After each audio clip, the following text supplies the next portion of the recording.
کافی عرصہ پہلے کی بات ہے۔ ایک لڑکی جس کا نام تبسم تھا، اس کی شادی ہوئی۔ وہ سسرال میں اپنے شوہر اور ساس کے ساتھ رہتی تھی۔ بہت کم وقت میں ہی تبسم کو یہ اندازہ ہو چکا تھا کہ وہ اپنی ساس کے ساتھ نہیں رہ سکتی۔ ان دونوں کی شخصیت بالکل مختلف تھی اور تبسم اپنی ساس کی بہت ساری عادتوں سے پریشان تھی۔ اس کی ساس ہر وقت تبسم پر طنز کرتی رہتی تھی، جو اسے بہت ناگوار گزرتا تھا۔ آہستہ آہستہ دن اور پھر ہفتے بیت گئے، لیکن تبسم اور اس کی ساس کی تکرار ختم نہ ہوئی۔ ان تمام نااتفاقیوں سے گھر کا ماحول بہت خراب کر دیا تھا، جس کی وجہ سے تبسم کا شوہر بہت پریشان رہتا تھا۔ آخر کار تبسم نے یہ فیصلہ کیا کہ وہ اپنی ساس کا برا رویہ اور برداشت نہیں کرے گی، اور وہ اب ضرور کچھ نہ کچھ کرے گی۔ تبسم اپنے پاپا کے ایک بہت اچھے دوست احمد انکل کے پاس گئی، جو جڑی بوٹیاں بیچتے تھے۔ تبسم نے انہیں ساری کہانی بتائی اور ان سے کہا کہ وہ اس کو تھوڑا سا زہر دے دیں تاکہ ہمیشہ کے لیے یہ مسئلہ ختم ہو جائے۔ احمد انکل نے تھوڑی دیر کے لیے کچھ سوچا اور پھر کہا کہ تبسم، میں اس مسئلے کو حل کرنے میں تمہاری مدد کروں گا، لیکن تمہیں ویسا ہی کرنا ہوگا جیسا میں تمہیں کہوں گا۔ تبسم راضی ہو گئی۔ احمد انکل ایک کمرے میں گئے اور تھوڑی دیر بعد اپنے ہاتھ میں کچھ جڑی بوٹیاں لے کے لوٹے۔ انہوں نے تبسم کو کہا کہ تم اپنی ساس کو مارنے کے لیے فوری زہر استعمال نہیں کر سکتی، کیونکہ اس طرح سب تم پر شک کریں گے، اس لیے میں تمہیں یہ جڑی بوٹیاں دے رہا ہوں۔ یہ آہستہ آہستہ ان کے جسم میں زہر پھیلائیں گی۔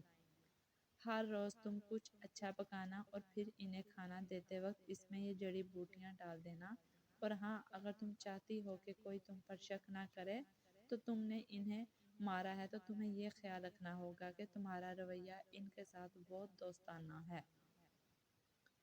ان سے لڑائی مت کرنا، ہر بات ماننا اور ان کے ساتھ ایک ملکہ کی طرح برتاؤ کرنا۔ تبسم یہ سب سن کر بہت خوش ہوئی۔ اس نے احمد انکل کا شکریہ ادا کیا اور جلدی سے گھر چلی گئی، کیونکہ اب اسے اپنی ساس کو مارنے کا کام شروع کرنا تھا۔ ہفتے گزر گئے اور پھر مہینے۔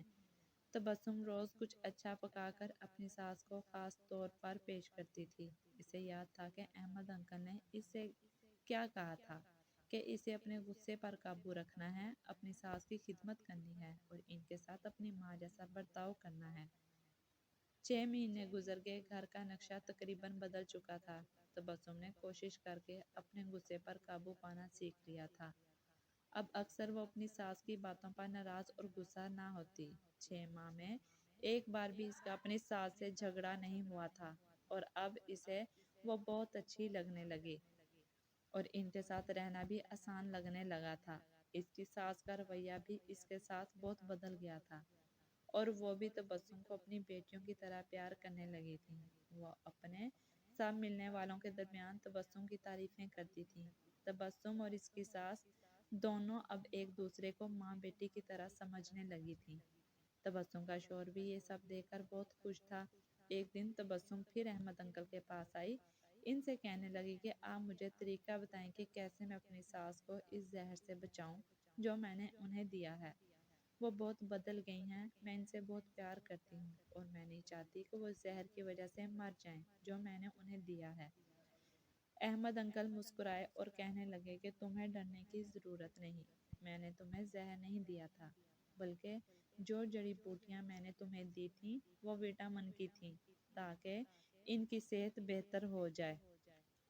اگر ہم اپنے رویوں، اخلاق اور سوچ کو درست کر لیں تو کئی پریشانیوں، بدگمانیوں اور اپنے آپ پر یا کسی دوسرے پر ظلم و زیادتی کرنے سے بچ سکتے ہیں۔